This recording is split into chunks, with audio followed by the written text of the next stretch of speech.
वंदे। आज इतनी बड़ी संख्या में दिल्ली के कोने कोने से आए हुए मेरे प्यारे बहनों, भाइयों, माताओं, बुजुर्गों, बच्चों, आप सबको मेरा नमस्कार, सबको मेरा प्रणाम। कल शाम को मैं टीवी देख रहा था, एग्जिट पोल आ रहे थे। देखे आप लोगों ने? क्या देखा?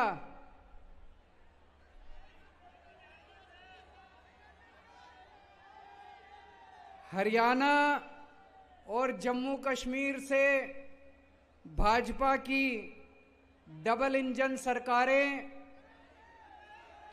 जा रही हैं। दोनों राज्यों से भाजपा की डबल इंजन सरकार जा रही है। अब डबल इंजन फेल हो गया देश के अंदर। एक इंजन तो जून में ही खराब हो गया था जब इनके 240 सीट आई थी। अब दूसरा इंजन एक एक करके अभी हरियाणा से दूसरा इंजन जा रहा है, फिर जम्मू कश्मीर से जा रहा है, फिर झारखंड से भी जाएगा, फिर महाराष्ट्र से भी। अब सारे डबल इंजन की सरकार जा रही है। लोगों को समझ में आ गया डबल इंजन सरकार मतलब महंगाई, बेरोजगारी और भ्रष्टाचार। डबल इंजन सरकार मतलब महंगाई, बेरोजगारी और भ्रष्टाचार। इसीलिए पूरे देश से इनकी सरकारें जा रही हैं। अब दिल्ली के चुनाव आने वाले हैं। दिल्ली में आके ये कहेंगे डबल इंजन सरकार बना दो, डबल इंजन सरकार बना दो। इनसे पूछना जब आए कि भाई हरियाणा वालों ने बनाई थी तुम्हारी डबल इंजन की सरकार, 10 साल तक इनकी हरियाणा में डबल इंजन की सरकार रही, तो ऐसा क्या करा तुमने कि हरियाणा में आज कोई इनको अपने गांव में नहीं घुसने दे रहा? पता है आप लोगों को, आपकी रिश्तेदारियां होंगी गांव में। मैं गया था, अभी पूरे हरियाणा में घूम रहा था। मैं चुनाव प्रचार के लिए मैं गया था। भाजपा वालों को गांव के अंदर नहीं घुसने दे रहे। मतलब जैसे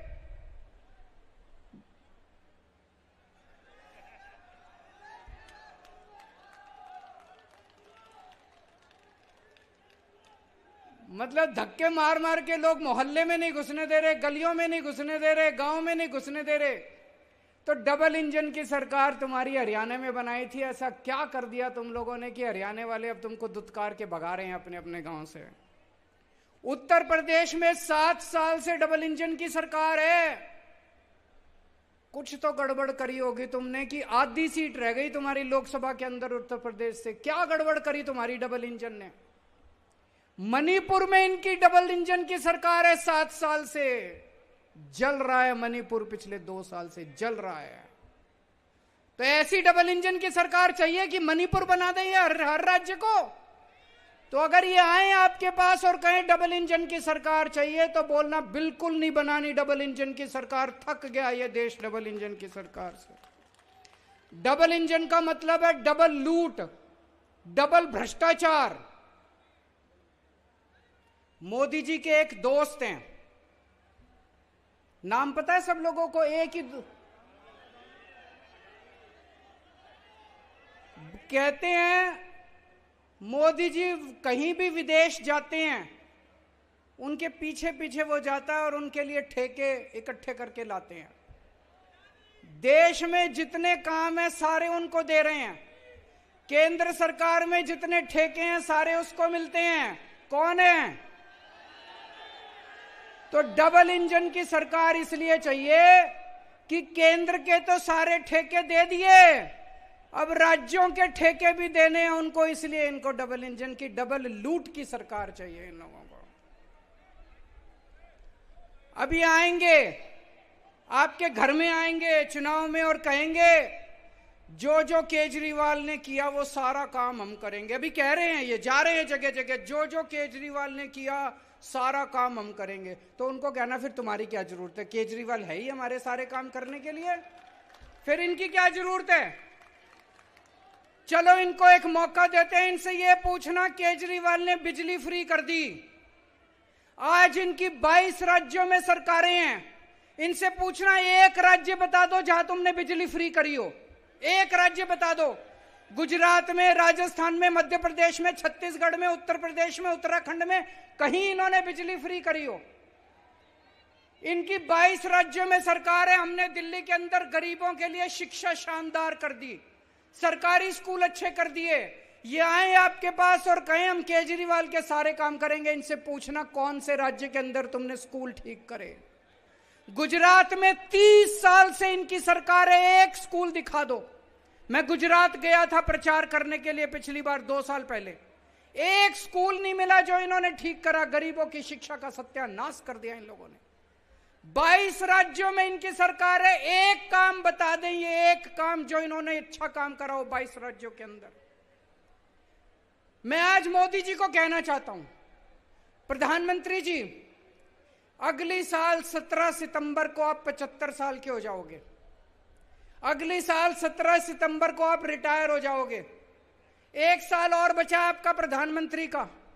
मैं चैलेंज करता हूं प्रधानमंत्री जी, इस 1 साल के अंदर आप अपने इन 22 राज्यों के अंदर कोई काम करके दिखा दो जो दिल्ली के अंदर काम हुए। बिजली मुफ्त करके दिखा दो, स्कूल ठीक करके दिखा दो, अस्पताल ठीक करके दिखा दो।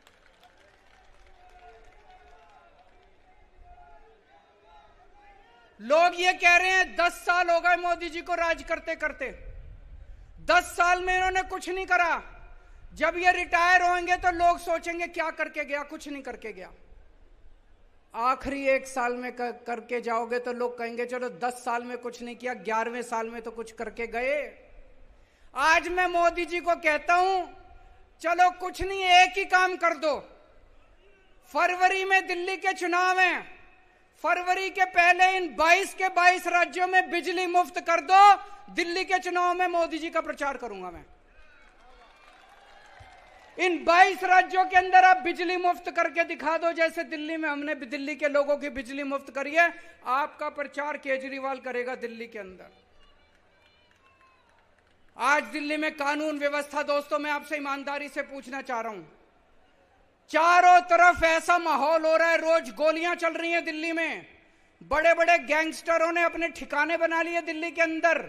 अखबारों में तो 2-4 खबरें ही छपती हैं। गांव देहात दिल्ली का है, जो उधर निकल जाओ इतना क्राइम हो गया, इतना अपराध हो गया। मैं लेके आया हूं आज खूब सारे। 4 अक्टूबर को खड्डा कॉलोनी, दक्षिण दिल्ली जैतपुर में नीमा हॉस्पिटल में एक 49 साल के डॉक्टर की हत्या कर दी गई गोली मार के। 30 सितंबर को उत्तम नगर में भारतीय जनता पार्टी के नेता रमनजीत सिंह की गाड़ी के ऊपर गोलियां चलाई गई। 29 सितंबर को नांगलोई में दिल्ली पुलिस के एक कांस्टेबल ने एक शराब माफिया की गाड़ी रोकने की कोशिश की और उस शराब माफिया के ऊपर गाड़ी चढ़ा के उसकी हत्या कर दी गई। 28 सितंबर को गुलाबी बाग में 4 किलो सोना 3.5 करोड़ का लूट के भाग गए। 28 सितंबर को नारायण विहार में 20 राउंड गोलियां चलाई। एक गाड़ी शोरूम था गाड़ियों का, उसके ऊपर 20 राउंड गोलियां चलाई। 28 सितंबर को ही महिपालपुर में एक होटल के अंदर फायरिंग हुई। 28 सितंबर को ही नांगलोई में 2 लोगों ने 3 या 4 राउंड एक दुकान के, ये कई सारे हैं, ये कोई अंत नहीं है। मैं खूब सारे लेके आया हूं। ये जो अपराध दिल्ली के अंदर हो रहा है, सारी सीमाएं तोड़ दी। जैसे 90 के दशक में हम सुना करते थे बंबई में अंडरवर्ल्ड का राज था, वही हाल आज दिल्ली का हो रहा है। लोगों का घर से निकलना मुश्किल हो गया है। और ये तो वो है जो अखबारों में छप रही हैं, ये तो वो है जिसमें एफआईआर हो गई। मैं आपसे पूछना चाहता हूं, कितनी ऐसी घटनाएं हैं जो पुलिस के पास जाती नहीं है या पुलिस एफआईआर ही नहीं करती? कितनी घटनाएं ऐसी हैं दिल्ली के अंदर? आज आम आदमी का सुरक्षित जीना मुश्किल हो गया है। दिल्ली पुलिस इनके पास है, सुरक्षा व्यवस्था इनके पास है। क्या कर रही है बीजेपी? क्या कर रही थी बीजेपी जब ये फायरिंग हो रही थी? क्या कर रही है बीजेपी जब ये सारी घटनाएं हो रही हैं? बीजेपी दिल्ली सरकार के काम रोकने की कोशिश कर रही है, बस ये करती है। उनको एक ही काम दिया था आप लोगों ने कि दिल्ली की सुरक्षा व्यवस्था संभालो, वो तो इनसे संभलती नहीं। जो काम इन लोगों को दिया गया वो काम तो ये करते नहीं, लेकिन वो दिल्ली सरकार के काम, वो बस मार्शल रोकने की कोशिश करते हैं। बसों के अंदर इनको क्या पता बसों में कैसे यात्रा होती है। राजनीति में आने के पहले मैं 10 साल दिल्ली की झुग्गियों में रहा था। बसों में रोज आया जाया करता था। बसों में 10 साल तक दिल्ली की बसों में मैंने भी खाक छानी है। मुझे पता है कि दिल्ली की बसों में क्या व्यवस्था होती है। एक महिला जब दिल्ली की बस में चढ़ती है, अगर उसे बैठने को सीट ना मिले तो मैं जानता हूं उसके साथ किस तरह का व्यवहार किया जाता है। इधर से कोई छेड़ता है, उधर से कोई छेड़ता है, इधर से कोई उसको तंग करता है। किस तरह से दिल्ली की बसों के अंदर जेब कतरे काम करते हैं, किस तरह से अपराध होते हैं। जब हमारी सरकार बनी, हमने दिल्ली में बस मार्शल नियुक्त किए। बस मार्शल जब से नियुक्त किए, मेरे को चारों तरफ से पता चलने लगा महिलाएं अब अपने आप को सुरक्षित महसूस कर रही हैं। अगर किसी बस के अंदर कोई मन चला, कोई गलत आदमी किसी महिला को छेड़ता था, वो जोर से शोर मचाती थी, बस मार्शल उसको तुरंत आके दबोच लेते थे और उसको पुलिस थाने ले जाते थे। कितने ऐसे मौके हैं, मेरे को पता है हमारे बस मार्शलों ने कितने अपराध रोके हैं, कितने जेब कतरे पकड़े हैं। एक बार तो एक छोटा सा बच्चा, 4 साल का बच्चा, उसको किडनैप करके ले जा रहे थे कुछ लोग। वो बच्चा बुरी तरह से रो रहा था। बस मार्शल को शक हुआ कुछ तो गड़बड़ है। वो एक स्टॉप पे उतरा, एक आदमी उस बच्चे को लेके, वो बस मार्शल उसके पीछे पीछे उतर गया और उसको रेलवे स्टेशन तक उसका पीछा किया। तब पता चला वो बच्चे को किडनैप करके ले जा रहा था। हमारे बस मार्शल ने उस किडनैपर को पकड़ के और उसको, बच्चे को, अपने माँ बाप को लौटाया। अरे तुमसे तो नहीं संभल रही दिल्ली की सुरक्षा व्यवस्था। अगर कोई दूसरा अच्छे काम कर रहा है उसको तो मत रोको यार। अगर हमने दिल्ली की बसों में सुरक्षित व्यवस्था ठीक की थी, तुम्हें यह पूरी दिल्ली के अंदर करनी चाहिए थी। तुमने बसों के अंदर भी बंद कर दी। शर्म आनी चाहिए तुम लोगों को। इन्होंने बस मार्शल 1 साल हो गया दिल्ली के अंदर बंद किए हुए। 3-4 बार तो मैं दिल्ली के एलजी के पास होके आया। मैंने दिल्ली के एलजी के पैर पकड़े, मैंने कहा ये बस मार्शल बंद मत करो। एक तरफ इन्होंने दिल्ली में बसों के अंदर महिलाओं को सुरक्षित कर दिया, यात्रियों को सुरक्षित कर दिया। दूसरी तरफ ये बस मार्शल कौन है? ये गरीब बच्चे हैं बेचारे। 15-15 हजार रुपए मिलते हैं इनको महीने के। अरे 15 हजार रुपए में आजकल कौन नौकरी करता है? गरीब आदमी तो नौकरी करता है। कोई इनका बीजेपी के नेताओं का बच्चा तो नौकरी नहीं करता बस मार्शल की। गरीब आदमी तो नौकरी करता है। बहन जी गलत तो नहीं कह रहा? गरीब आदमी तो नौकरी करता है। इन 10,000 बस मार्शल की नौकरी छीन ली इन लोगों ने। और कितनी नौटंकी कर रहे हैं, कितना झूठ बोल रहे हैं। कभी कहते हैं कैबिनेट नोट पास नहीं किया, कभी कहते हैं फलाना नोट पास नहीं किया, ये नहीं किया। कल हमारी सारी कैबिनेट बैठ गई इनके साथ। आतिशी जी, सौरभ भारद्वाज, ये हमारे सारे मंत्री बैठ गए। बोले बताओ कहां साइन करने हैं? बोले कैबिनेट नोट पास करो। इन्होंने कैबिनेट नोट बना दिया। कल ये सारे दिल्ली के सामने, सारे देश के सामने ये नंगे हो गए ये लोग। इसका मतलब इनकी नीयत नहीं है। इनकी नीयत नहीं है। ये गरीबों के खिलाफ हैं ये लोग। ये गरीब विरोधी हैं। मेरे को पता चला जब मैं जेल में था, इन्होंने 500 डेटा एंट्री ऑपरेटर निकाल दिए अस्पतालों से। गरीब डेटा, जब आप सरकारी अस्पताल में जाते हो, खिड़की पे जाते हो, जो आपकी पर्ची बनाता है वो तो गरीब आदमी होता है जो पर्ची बनाता है।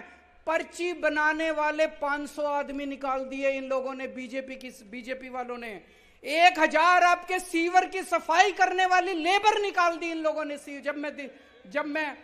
जब मैं जेल में था, सीवर की सफाई करने वाले 1000 कर्मचारी निकाल दिए इन्होंने।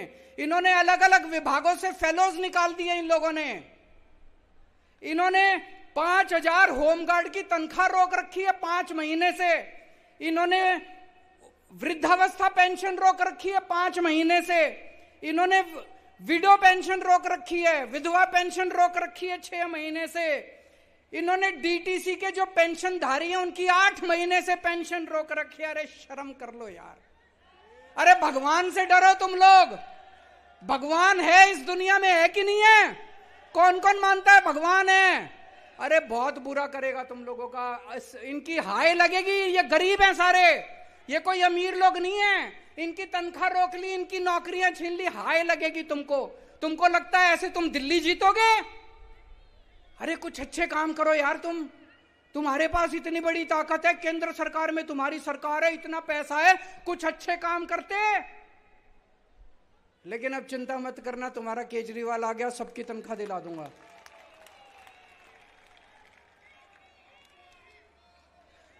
सारे काम करा दूंगा, सबकी तनख्वाह दिला दूंगा, सबकी नौकरी वापस करवाऊंगा। जितने बस मार्शल हैं, सारे बस मार्शल को कहना चाहता हूं, आपका बड़ा भाई आ गया, लड़ेंगे। कल मैंने देखा कैसे सौरभ भारद्वाज विजेंद्र गुप्ता के पैरों के अंदर पड़ा था। ये छोटी बात नहीं है भाई साहब, बहुत बड़ी बात है। कोई मंत्री बन जाए, उसका ऐसा अहंकार हो जाता है, मैं अभी इनके एक मंत्री का बयान बताऊंगा। हमारे मंत्री दिल्ली के लोगों के लिए इनके पैरों में भी गिर जाते हैं। कल सौरभ भारद्वाज बीजेपी के पैरों में नहीं गिरा था। सौरभ भारद्वाज कौन है? यह कोई एक शख्स नहीं है, दिल्ली के 2 करोड़ लोगों द्वारा चुना हुआ मंत्री है, आपका मंत्री है। कल सौरभ भारद्वाज बीजेपी के पैरों में नहीं था, इस देश का जनतंत्र बीजेपी के पैरों में गिर के कराह रहा था।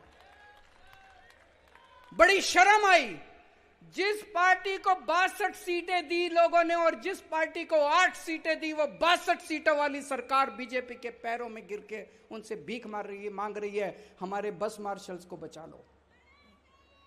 मैं जब जेल गया, इन्होंने आपकी सड़कें खराब कर दी, सड़कों की रिपेयर बंद करा दी, जगह जगह सीवर की मेंटेनेंस बंद करा दी। इन्होंने, हम दवाइयां फ्री देते हैं अस्पतालों में, मोहल्ला क्लिनिक में, फ्री दवाई, फ्री टेस्ट का इंतजाम किया है। 8 साल से सही चल रहा था, सबको फ्री दवाइयां मिल रही थी, सबको 9 साल से फ्री दवाइयां, फ्री टेस्ट। मैं जेल गया, इन्होंने आपकी दवाइयां बंद करा दी, इन्होंने आपके टेस्ट बंद करा दिए। मेरे को बड़ी तकलीफ हुई। अरे इस पृथ्वी के ऊपर भगवान ने भेजा है कुछ पुण्य कमाने के लिए यार। सत्ता के लिए इतना अहंकार मत करो, सत्ता के अहंकार में इतने मत चूर हो जाओ कि इतने बुरे पाप करने लगो। अगर दवाइयों की वजह से किसी की मौत हो जाएगी, अस्पतालों के अंदर दवाइयों की वजह से अगर लोग बीमार रहेंगे, तो इससे तो अपना ही नुकसान होगा, दिल्ली के लोगों का ही नुकसान होगा, जनता का ही नुकसान होगा। पर ये सारी ओल्ड एज पेंशन, ये सारे मैं दोबारा ठीक कराऊंगा। मैंने बात की आतिशी जी से, सड़कों की रिपेयर चालू हो गई है, आप लोगों ने देखा होगा। पूरे दिल्ली के अंदर हमारे मंत्री, सारे विधायक सड़कों के ऊपर उतरे हुए हैं, सबकी रिपेयर चालू करा दी, सारी सड़कों की रिपेयर शुरू हो गई है। सीवर की सफाई भी अब जल्दी शुरू कराएंगे। दवाइयां और टेस्ट जो इन्होंने बंद कराए हैं वो भी दोबारा चालू कराएंगे। ओल्ड एज पेंशन मुझे पता चला है कि चालू हो गई है। आज दिल्ली में जनतंत्र नहीं है। पहले हमारे देश में ब्रिटिश राज था, आज हमारे देश में एलजी राज है। जब मैं जेल में था, मैंने भगत सिंह, सुभाष चंद्र बोस, अशफाक उल्लाह खान, इनकी जिंदगी, इनके बारे में खूब पढ़ा, अपने भारतीय स्वाधीनता आंदोलन के बारे में खूब पढ़ा। मैं सोच रहा था भगत सिंह ने इसीलिए फांसी खाई थी क्या, कि अंग्रेज जाएंगे और एक एलजी आके दिल्ली के ऊपर राज करने लगा, एलजी का राज हो जाएगा। अगर दिल्ली की जनता चाहती है कि दिल्ली में बस मार्शल होने चाहिए, तो क्या एलजी को बस मार्शल हटाने की पावर होनी चाहिए? अगर दिल्ली की जनता चाहती है कि अस्पतालों में फ्री दवाइयां मिलनी चाहिए, तो क्या एलजी के पास दवाइयां बंद करने की पावर होनी चाहिए? अगर दिल्ली की जनता चाहती है कि हमें फ्री टेस्ट मिलने चाहिए, इलाज फ्री होना चाहिए, तो क्या एलजी को इलाज बंद करने की पावर होनी चाहिए? अगर दिल्ली की जनता चाहती है कि हमें फ्री बिजली मिलनी चाहिए, तो क्या एलजी को फ्री बिजली बंद करने का अधिकार होना चाहिए? कौन होता है एलजी दिल्ली के लोगों के खिलाफ निर्णय लेने वाला? हमें दिल्ली के अंदर दो जनतंत्र लेके आना है, जो पूरे देश के अंदर दूसरे लोगों का अधिकार है। पूरे देश में आप पंजाब चले जाओ, राजस्थान चले जाओ, मध्य प्रदेश चले जाओ, छत्तीसगढ़ चले जाओ, वो लोग वोट डालते हैं, जिस सरकार को चुनते हैं उस सरकार की पूरी पावर होती है। आज दिल्ली के लोगों के पास अपनी पावरफुल सरकार चुनने का अधिकार नहीं है। मैं एक बहुत छोटा आदमी हूं, आज से 10-12 साल पहले सोच के देखो, इस देश में कोई जानता नहीं था केजरीवाल कौन है, कोई नहीं जानता था। ये तो पता नहीं मैंने कुछ पुण्य करे थे कि आप लोगों ने इतना मेरे को मान सम्मान, इतनी बड़ी जिम्मेदारी दे दी। मैं दिल्ली की झुग्गी बस्तियों में काम किया करता था, झुग्गी बस्तियों से उठा के आप लोगों ने अपने दिल में बसा लिया मेरे को। मैंने पता नहीं क्या पुण्य किए थे मैंने। आज मैं आपके सामने कसम खा के जा रहा हूं, अपनी जिंदगी के अंदर आपको मैं पूरे आपके अधिकार दिला के रहूंगा। दिल्ली को पूर्ण राज्य बना के रहेंगे, दिल्ली को एलजी से मुक्ति दिला के रहेंगे। दिलानी है कि नहीं दिलानी? दिल्ली को एलजी के राज से मुक्ति दिला के रहेंगे, जनता का राज शासन करके रहेंगे, जनता का शासन कायम करके रहेंगे। दोस्तों,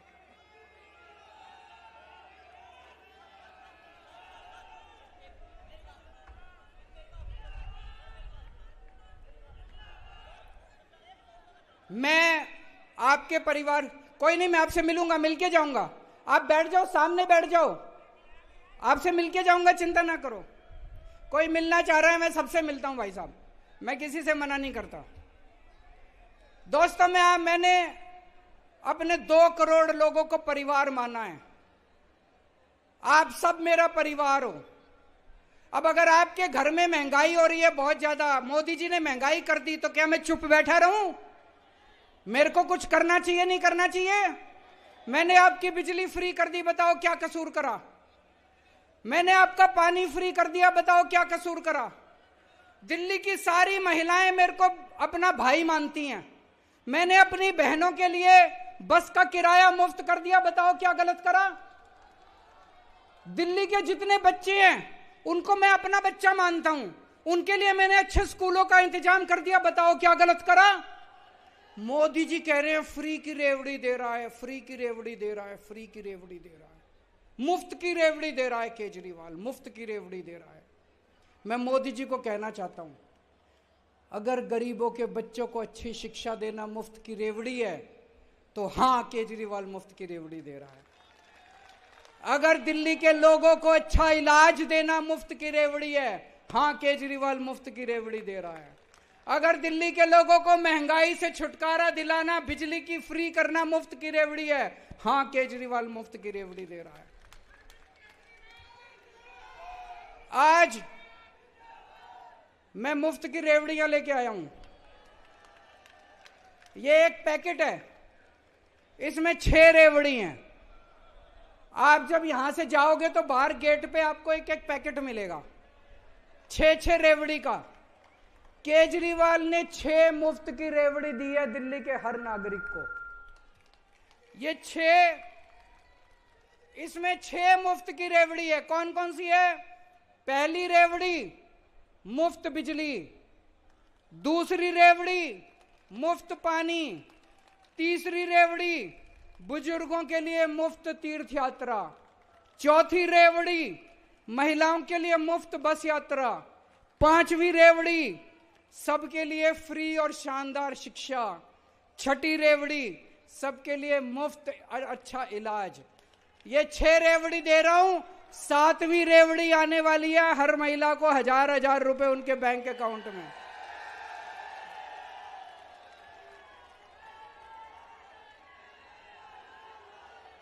मैं प्रधानमंत्री जी को कहना चाहता हूं,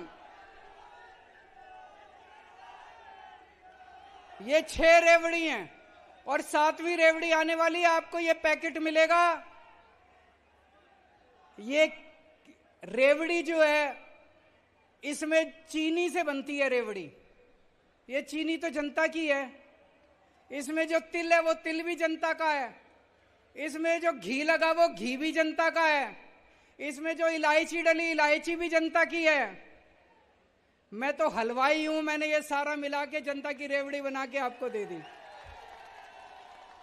ये रेवड़ी मेरी थोड़ी है, तिल भी आपका, इसमें चीनी भी आपकी, इसमें तेल भी आपका, घी भी आपका, इसमें इलायची भी आपकी।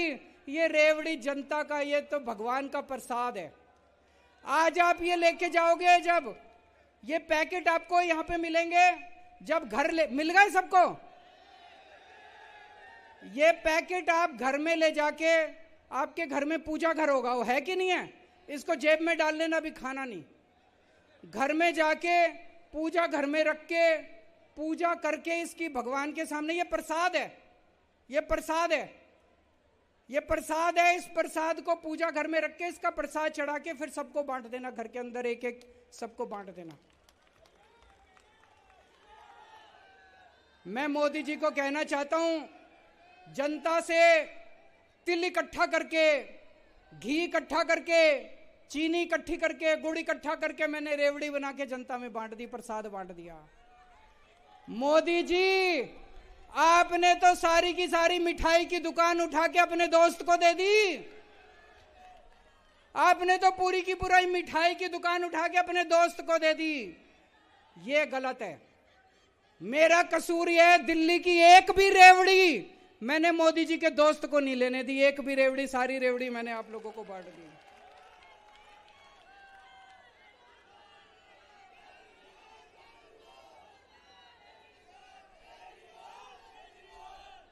इन्होंने दोस्तों पूरी प्लानिंग कर रखी है, ये बात जाके सबको बताना, इन्होंने पूरी प्लानिंग कर रखी है। अगर गलती से आपने दिल्ली में बीजेपी को वोट दे दिया तो ये डीटीसी अपने दोस्त को दे देंगे, बिजली कंपनियां अपने दोस्त को दे देंगे, दिल्ली जल बोर्ड अपने दोस्त को दे देंगे, दिल्ली के जितने सरकारी स्कूल हैं ये अपने दोस्त को दे देंगे, और दिल्ली के जितने सरकारी अस्पताल हैं ये अपने दोस्त को दे देंगे। फिर आप देख लेना आपका बसों का किराया कितना होगा, फिर आप देख लेना आपकी बिजली कितनी में। सबसे पहले ये फ्री बिजली बंद करेंगे। आज मैं जब गुजरात में जाता हूं, गुजरात के लोग पूछते हैं बीजेपी वालों से, जब केजरीवाल ने पंजाब में और दिल्ली में बिजली फ्री कर दी, तुमने क्यों नहीं करी? तो ये गुजरात में बिजली फ्री नहीं करते, अब ये दिल्ली और पंजाब में बिजली फ्री बंद करना चाहते हैं, ताकि गुजरात के लोग आवाज ना उठाएं, ताकि यूपी के लोग आवाज ना उठाएं। तो अगर आपने गलती से इनको वोट दे दिया, आपकी फ्री बिजली है, 6 की 6 रेवड़ी आपकी खत्म हो जाएंगी, आपका सब खत्म हो जाएगा। आप लोगों कहते हैं केजरीवाल चोर है, मोदी जी कहते हैं केजरीवाल चोर है। मैं आपसे पूछना चाहता हूं, फ्री बिजली देने वाला चोर है कि बिजली महंगी करने वाला चोर है? बच्चों के लिए अच्छी शिक्षा देने वाला चोर है कि बच्चों की शिक्षा महंगी करने वाला चोर है? फ्री इलाज देने वाला चोर है कि सरकारी अस्पताल बंद करने वाला चोर है? मैं आपसे पूछना चाहता हूं, पानी फ्री देने वाला चोर है कि पानी महंगा करने वाला चोर है? मैं आपसे पूछना चाहता हूं, जनता में रेवड़ी बांटने वाला चोर है कि सारे देश को उठा के अपने दोस्त को बेचने वाला चोर है? मैंने चोरी नहीं की, इसलिए आज छाती चौड़ी करके मैं जनता के बीच में जा रहा हूं और कह रहा हूं कि अगर मैं ईमानदार हूं तो वोट देना, वरना वोट मत देना।